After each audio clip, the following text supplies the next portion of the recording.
रमला नींद में थी जब अपने चेहरे पे हसन के होंठों का लम्स महसूस हुआ।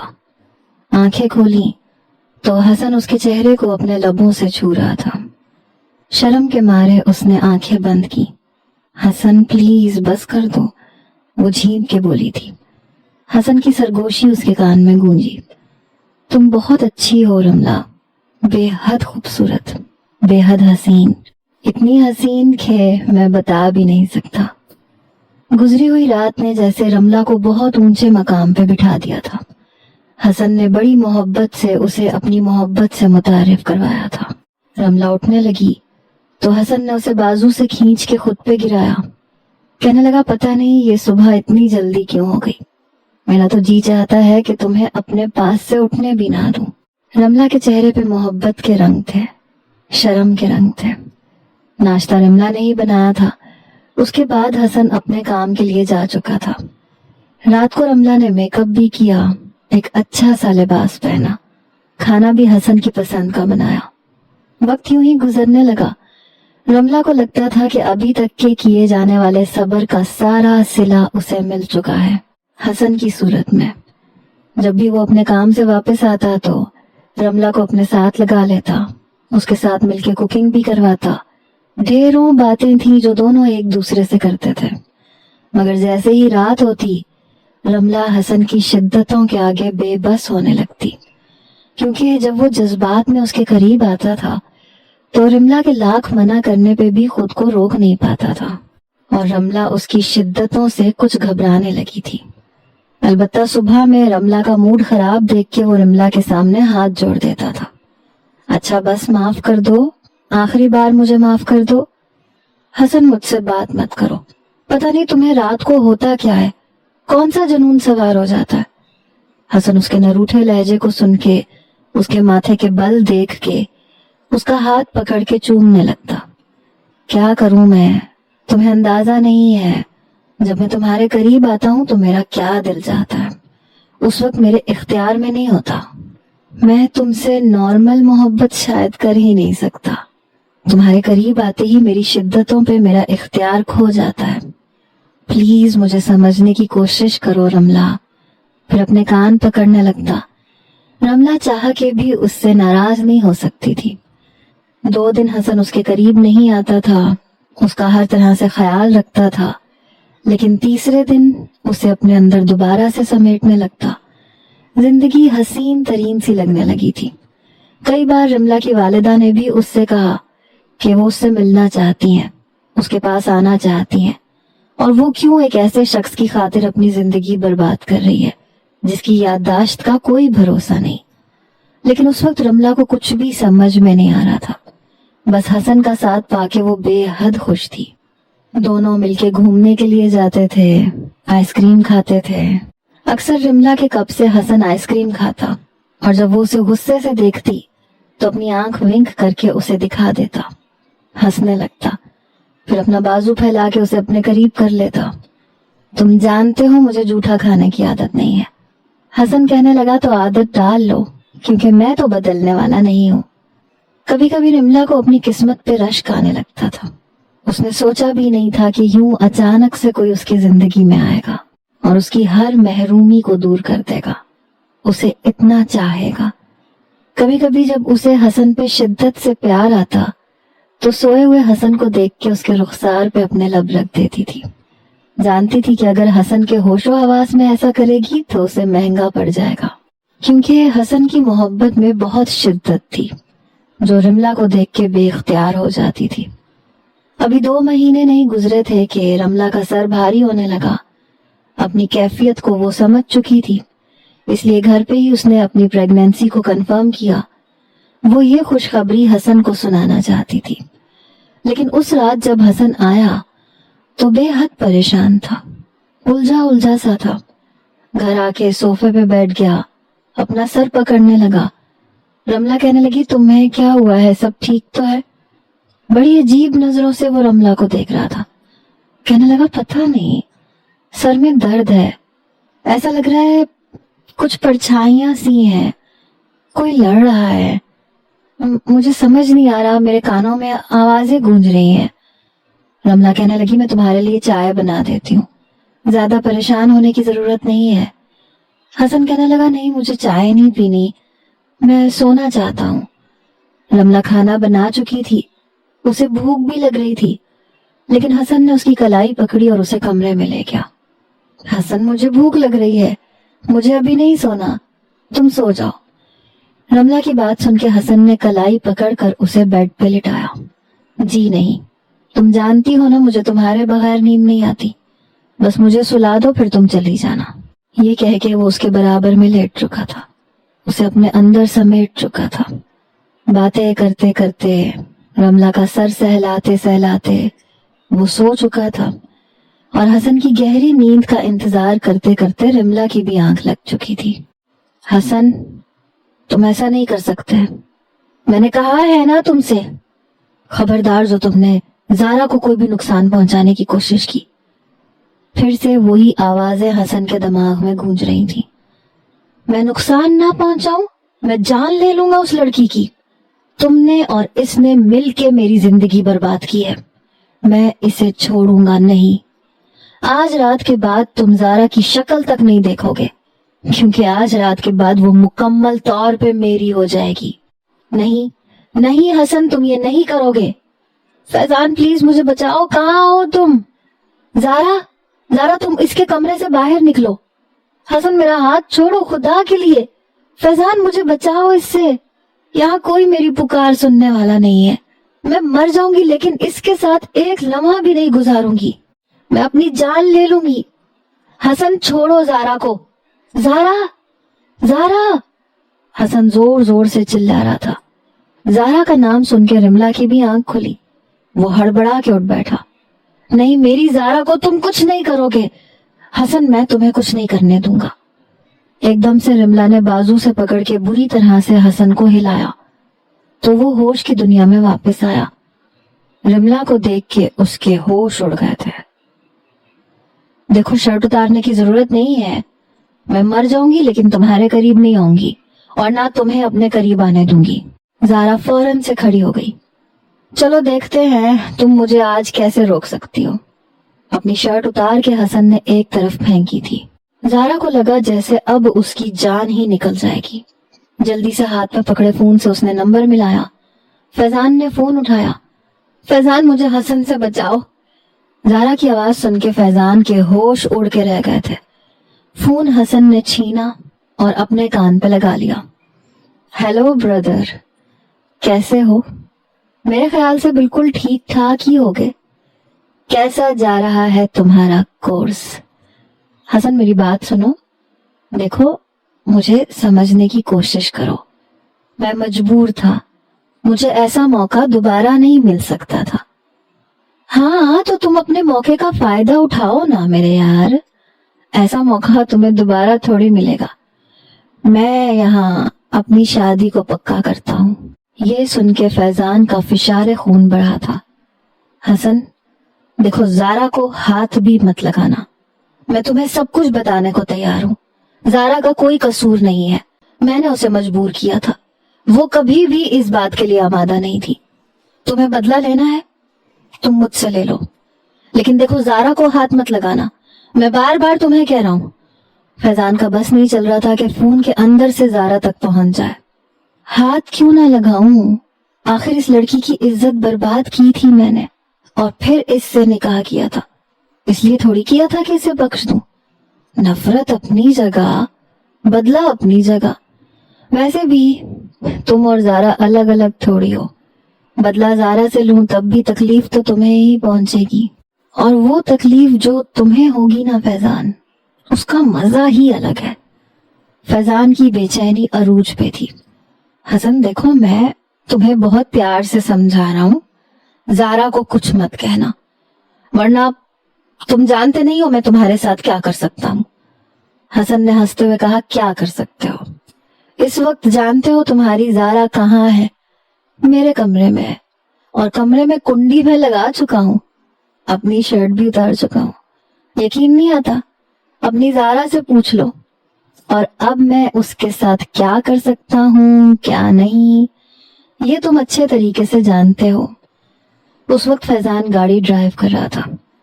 हसन तुम जारा को कुछ नहीं कहोगे, प्लीज मैं तुम्हारी मिन्नत करने को तैयार हूँ। देखो मैंने उससे मोहब्बत की है और वो मुझसे मोहब्बत करती है। मैं नहीं जानता था बात इतनी बढ़ जाएगी। फैजान अभी भी उसे समझाने की कोशिश कर रहा था। पहले मुझे ये बताओ फैजी, क्या मैं ही मिला था तुम्हें ये सब करने के लिए? मुझे यकीन नहीं आ रहा तुम मेरे साथ ये सब कुछ कर सकते हो। मेरी मोहब्बत मुझसे छीन ली। मैंने तब भी कुछ नहीं कहा, लेकिन मुझ पे घटिया इल्जाम मैं बर्दाश्त नहीं करूंगा। एक किरदार ही तो बचा था जिसकी धज्जियां तुम दोनों ने मिलकर उड़ाई हैं, इसलिए मुझसे उम्मीद मत रखना। ये कहते ही हसन ने दूसरे हाथ से जारा का बाजू पकड़ा। मेरा हाथ छोड़ो हसन, फैजान मुझे बचाओ इससे, खुदा के लिए। मैं मर जाऊंगी अगर इसने मुझे हाथ भी लगाया तो। मेरे साथ कुछ भी किया ना अगर, तो तुम मेरा मरा हुआ मुंह देखोगे। मैं तुम्हें कभी माफ नहीं करूंगी। फैजान तुमने मुझसे कहा था कि हसन कभी भी मेरे साथ कुछ गलत नहीं कर सकता, एक कमरे में रह के भी कुछ नहीं करेगा, वरना तुम जानते हो मैं कभी भी इससे निकाह नहीं करती। हसन प्लीज छोड़ दो जारा को। देखो उसे कुछ मत कहना। मैं क्यों कुछ ना कहूं? देखो फोन करके मेरा वक्त मत जाया करो। तुमने अपने फायदे के लिए ये सब कुछ किया था, अपना फायदा सोचो। मुझे मेरा काम करने दो। मैं कभी भी जारा को तुम्हारा नहीं होने दूंगा। ये कह के हसन ने फोन बंद किया था। जारा जारा, फैजान के बस में नहीं था कि कैसे जारा को बचा ले। फोन बंद हो चुका था, रेड सिग्नल वो तोड़ चुका था और सामने से आने वाले ट्रक के साथ उसकी गाड़ी बहुत बुरी तरह से टकराई थी और धमाके से फट गई थी। खुदा के लिए हसन मेरा बाजू छोड़ो। हसन ने जारा को बेड पे ले जाके बुरी तरह झटके से गिराया। निहायत ही घटिया किस्म की लड़की हो, अपने मफाद के बारे में सोचती हो। काश मैं भी तुम्हारी तरह होता, लेकिन क्या है ना, मेरी रगों में फुरकान अहमद का खून गर्दिश कर रहा है, जिसने ना तो कभी जबरदस्ती तुम्हारी फुफ्फो के साथ ऐसा कुछ किया और ना मैं कर सकता हूँ। तुम्हें तुम्हारी इज्जत मुबारक हो, तुम्हारा यार मुबारक हो। मुझे कोई शौक नहीं है तुम जैसी लड़की को अपनी बीवी बनाने का। बहरहाल हसन अपनी शर्ट पकड़ के कमरे से बाहर जा चुका था और जारा फूट फूट के रो रही थी। अपनी कमजोरी पे अफसोस हो रहा था। वो चाहता तो आज बदला ले सकता था। धमकी वो वैसे ही दे रहा था कि अभी कुछ कर बैठेगा, लेकिन किया कुछ भी नहीं था। वो गुस्से से बाहर चला गया। पहली बार सिगरेट पी रहा था। गुस्से के मारे जी चाह रहा था पूरे शाहजहान महल को आग लगा दे। बार बार अपने हाथ की पुश्त से अपने आंसू साफ कर रहा था। कमजोर नहीं था कि एक लड़की के साथ जबरदस्ती करता, और बहरहाल वो सोच चुका था कि जारा को छोड़ देगा, यहाँ भी नहीं रुकेगा। लेकिन सुबह ही सुबह जारा के चिल्लाने की आवाज कमरे से आई। उस वक्त हसन लाउंज के सोफे पे ही लेटा सो रहा था। जारा के चिल्लाने की आवाज पे पूरा घर अपने अपने कमरों से बाहर आया। वो चिल्ला रही थी, ऐसा नहीं हो सकता, ऐसा नहीं हो सकता। जैसे ही जारा के कमरे का दरवाजा खुला तो मोबाइल जमीन पे गिरा हुआ था और वो बेतहाशा चिल्ला रही थी, मेरे फैजान को कुछ नहीं हो सकता, ऐसा नहीं हो सकता, वो मुझे छोड़ के नहीं जा सकता। आरफा बेगम उसके पास चली गई। जारा यूं थी जैसे पागल हो चुकी हो, बिल्कुल होशो हवास में नहीं थी। आरफा बेगम कहने लगी, क्या हुआ है, क्या हुआ है फैजान को, क्या बोल रही हो? हसन भी पीछे ही खड़ा था। नाइला बेगम भी दरवाजे के पास खड़ी थी। शाहजहान बेगम भी जारा के पास आ गई। क्या हुआ है जारा? जारा कहने लगी, पता नहीं किसका फोन आया था, फैजान के फोन से। कह रहा था कि गाड़ी का धमाका हो गया है, गाड़ी को आग लग गई है और बहुत बुरा एक्सीडेंट हुआ है। गाड़ी में जो भी मुसाफिर था उसका मोबाइल बाहर गिरा हुआ था और वो जल के मर चुका है। ऐसा नहीं हो सकता, फैजान मुझे छोड़ के नहीं जा सकता। जारा की बात ने सब ही पे धमाका किया था। जल्दी से हसन ने जमीन पे गिरा फोन उठाया, फैजान के नंबर पे कॉल की। वहां किसी अजनबी ने फोन उठाया जो इंग्लिश में बात कर रहा था और ये बता रहा था कि ये फोन उसे एक गाड़ी के बाहर गिरा हुआ मिला है जो बुरी तरह से जल चुकी है। उस कार का बहुत बुरा एक्सीडेंट हुआ है। ये सुन के हसन के होश उड़े। अब्दुर्रहमान साहब अब अपने कमरे से निकले, हसन से पूछने लगे क्या हुआ है फैजान को। मन्नान साहब भी दिल पकड़ के बैठ गए। नाइला तो वहीं बेहोश होके गिर गई। खबर ही कुछ ऐसी थी। शाहजहान बेगम का भी बीपी हाई हुआ, सीने में दर्द की लहरें उठने लगी। लग रहा था जैसे कोई कयामत टूट गई हो। ज़ारा दीवानों की तरह फैजान फैजान पुकार रही थी। गजाला बेगम नाइला बेगम के पास जमीन पे बैठ गई। उसके रुखसार थपथपाने लगी। कुछ नहीं हुआ होगा फैजान को भाभी, झूठी खबर होगी, होश करें। लेकिन नाइला बिल्कुल होशो हवास से बेगाना हो चुकी थी। अब्दुर्रहमान साहब का सर चकरा रहा था। मन्नान साहब सीना पकड़ के बैठे थे। हसन भूल चुका था कि उसकी फैजान के साथ क्या दुश्मनी थी और क्या नहीं। वो बार बार फोन कर रहा था। आप कहाँ से बात कर रहे हैं? खुदा के लिए देखें, शायद मरीज बच गया हो। लेकिन जिस शख्स के पास मोबाइल था वो यही कह रहा था कि गाड़ी बुरे तरीके से जल चुकी है। जब गाड़ी ही खाक हो गई है तो अंदर बैठा इंसान कैसे बच सकता है? बहरहाल शाहजहान बेगम तो सीना पीट के रोने लगी। हाय हाय मेरा फैजान, क्या हो गया उसको? ऐसा भी रातों रात क्या हो गया मेरे बच्चे को? रोना धोना मिट गया। अब्दुर्रहमान ने फौरन से टिकट खरीदी और मन्नान साहब को लेके लंदन चले गए। लेकिन जो खबर उन्हें मिली उसने सभी पे मुसीबत के पहाड़ तोड़े थे।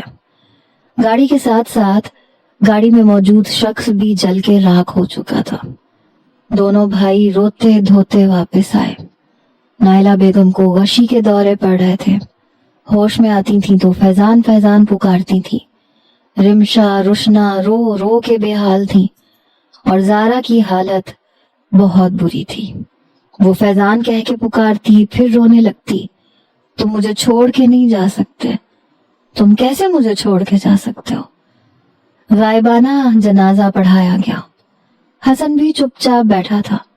उसे याद नहीं था कि ज़ारा ने उसके साथ क्या किया, फैजान ने क्या किया। उस वक्त तो सभी का गम मुश्तरका था। वो खुद भी फूट फूट के रो रहा था। अब्दुर्रहमान साहब ने पहली बार भांजे को गले लगाया और बहुत रोए। मन्नान साहब को रात को ही माइनर हार्ट अटैक हुआ। हसन का एक पांव अस्पताल में था, दूसरा पांव घर में था। निगार बेगम, अनवर साहब दोनों घर पे मौजूद थे। सभी का रो रो के बुरा हाल था। ज़ारा कमरे में अपने आप को अकेला बंद कर चुकी थी। ना कुछ खा रही थी, ना पी रही थी, बस रोए जा रही थी। रात तक मन्नान साहब की तबीयत कुछ संभली। नाइला बेगम होश में आती तो रोने लगती। बड़ी मुश्किल से रुशना ने अपनी माँ को दूध का गिलास पिलाया। बार बार फैजान का नाम लिए जा रही थी। क्यों चला गया वो लंदन? अरे ज़ारा की बच्ची की वजह से सब कुछ हुआ है।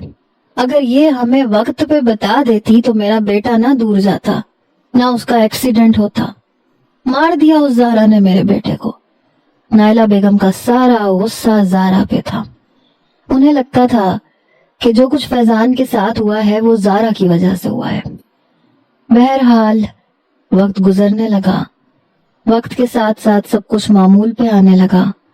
लेकिन अब्दुर्रहमान साहब बीमार रहने लगे। मन्नान साहब ने तो बिल्कुल ही फैक्ट्री जाना छोड़ दिया था। हिलाल और बिलाल के सर पे फैक्ट्री छोड़ने का मतलब था कि फैक्ट्री की बर्बादी का आगाज हो जाएगा। इसलिए हसन ने खुद ही बड़ी खामोशी से फैक्ट्री जाना शुरू कर दिया। फैक्ट्री के तमाम मामलात को अपने हाथ में रखने लगा। बिना कुछ कहे वो सब कुछ संभाल रहा था। घर आता था तो मन्नान के पास बैठ जाता था। वो गुम सुम हसन की शक्ल देखते रहते थे। कभी कहते थे कि तुम्हारे अंदर मुझे अपना फैजान नजर आता है।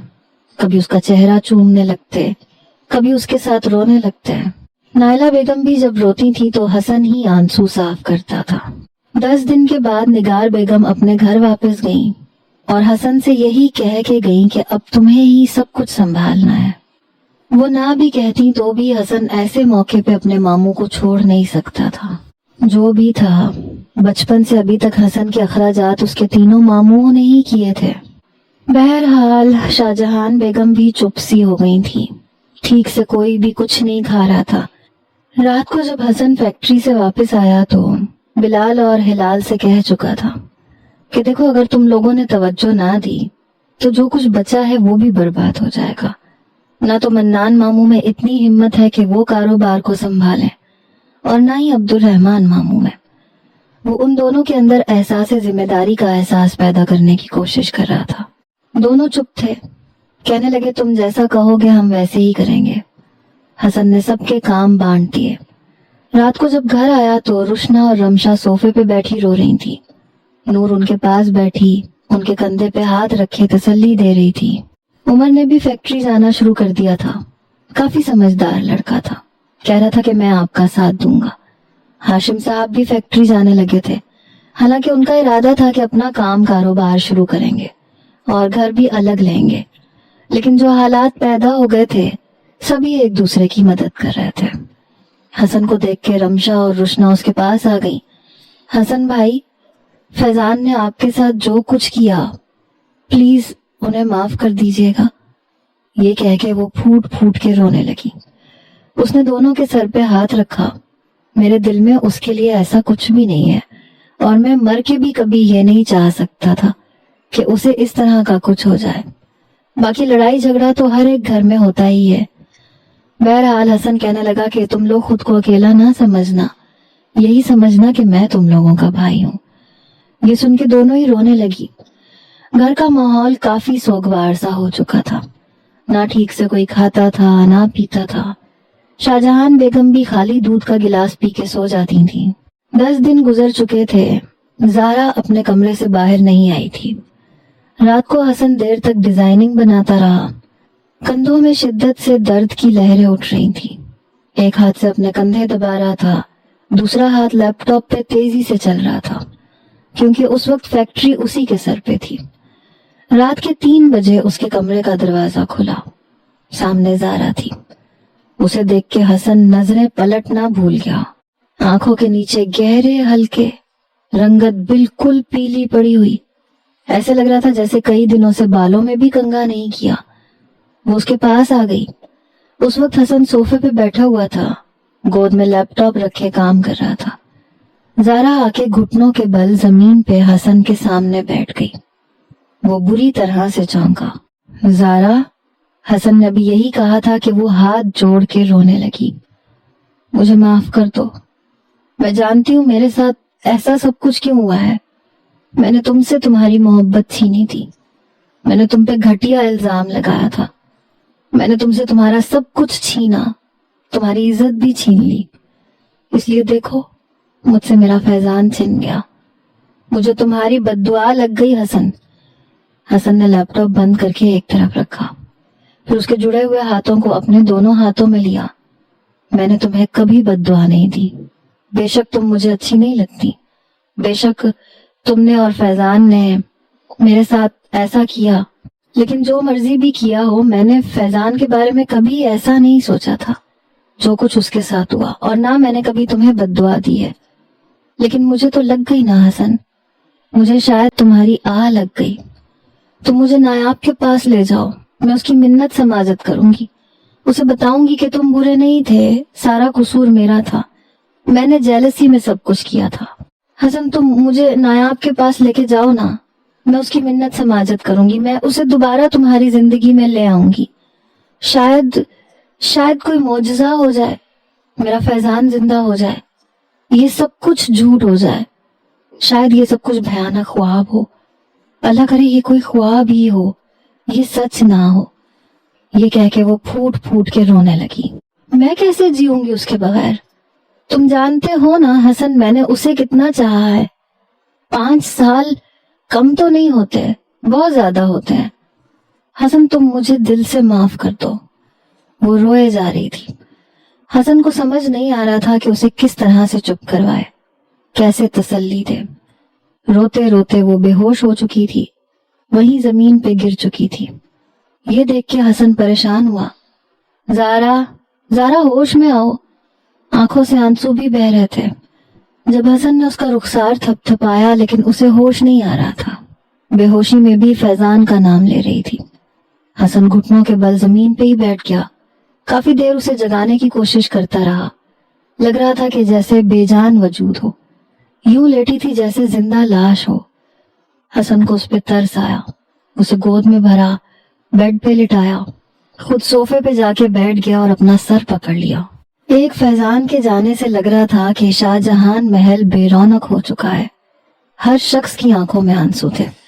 حسن کو سمجھ نہیں آ رہا تھا کہ حالات کو کس طرح سے اپنے کنٹرول میں کرے۔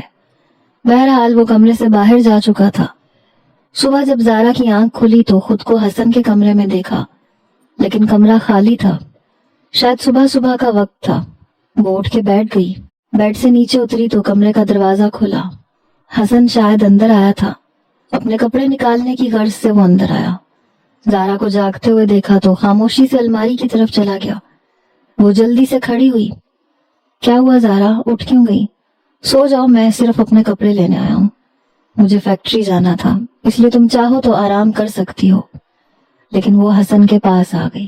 مجھے چین نہیں آ رہا، مجھے فیضان بہت یاد آ رہا ہے، یہ کہہ کے وہ پھر سے رونے لگی۔ وہ مجھے کیسے چھوڑ کے جا سکتا ہے حسن؟ کیا میں اتنی بری تھی؟ شاید میں واقعی میں بری تھی، اسی لیے تو میرے ساتھ یہ سب کچھ ہوا۔ مجھ جیسی لڑکی کو زندہ رہنا ہی نہیں چاہیے۔ مجھے بھی اپنے فیضان کے پاس جانا ہے۔ ہاں، یہ ٹھیک رہے گا۔ میں نے یہاں پہ بہت لوگوں کا دل دکھایا ہے، میں مزید لوگوں کی بد دعاؤں کے حصار میں نہیں رہ سکتی۔ مجھے بھی مر جانا چاہیے۔ وہ پھر سے ہذیانی کیفیت میں آ گئی۔ حسن اسے دیکھنے لگا۔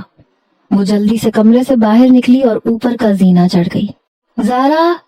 حسن اس کے پیچھے گیا، لیکن وہ تیزی سے سیڑھیاں چڑھتی ہوئی چھت پہ جا پہنچی۔ زارا، کیا کر رہی ہو تم؟ روبینہ بیگم جو اوپر کے پورشن میں رہتی تھی وہ اپنے کمرے سے باہر آئیں، لیکن تب تک زارا چھت کی منڈیر پہ پہنچ چکی تھی اور اپنا ایک پاؤں نیچے کی جانب لٹکا چکی تھی۔ روبینہ بیگم کی تو چیخیں بلند ہوئیں، شور سا مچ گیا۔ اس سے پہلے کہ زارا دوسرا پاؤں بھی دوسری جانب رکھ کے نیچے کود جاتی، حسن اس کی کلائی پکڑ کے اپنی جانب کھینچ چکا تھا۔ چھوڑو میرا ہاتھ، مجھے میرے فیضان کے پاس جانا ہے، میں اس کے بغیر نہیں رہ سکتی۔ بڑی مشکل سے حسن نے اسے نیچے اتارا تھا، لیکن وہ بار بار اپنا آپ چھڑوا رہی تھی۔ چھوڑو مجھے اپنے فیضان کے پاس جانا ہے۔ ایک زوردار تھپڑ حسن نے اس کے منہ پہ مارا تھا۔ پاگل تو نہیں ہو گئی ہو تم؟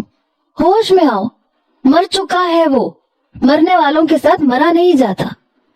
لیکن میں مر کے دکھاؤں گی حسن، میرا ہاتھ چھوڑو، مجھے اپنے فیضان کے پاس جانا ہے۔ روبینہ بیگم نے زارا کو پکڑا۔ یہ تم کیا کر رہی ہو؟ کیوں حرام موت مرنا چاہتی ہو؟ ہوش میں آؤ زارا۔ نہیں چچی، مجھے ہوش میں نہیں آنا۔ آپ نہیں جانتی مجھ سے میرا کیا کھو گیا ہے۔ کاش کوئی مجھ سے یہ کہتا کہ میں اپنی جان دے دوں اور بدلے میں فیضان مجھے مل جائے گا، تو میں اپنی جان بھی دے دیتی۔ میں اس کے بغیر نہیں رہ سکتی۔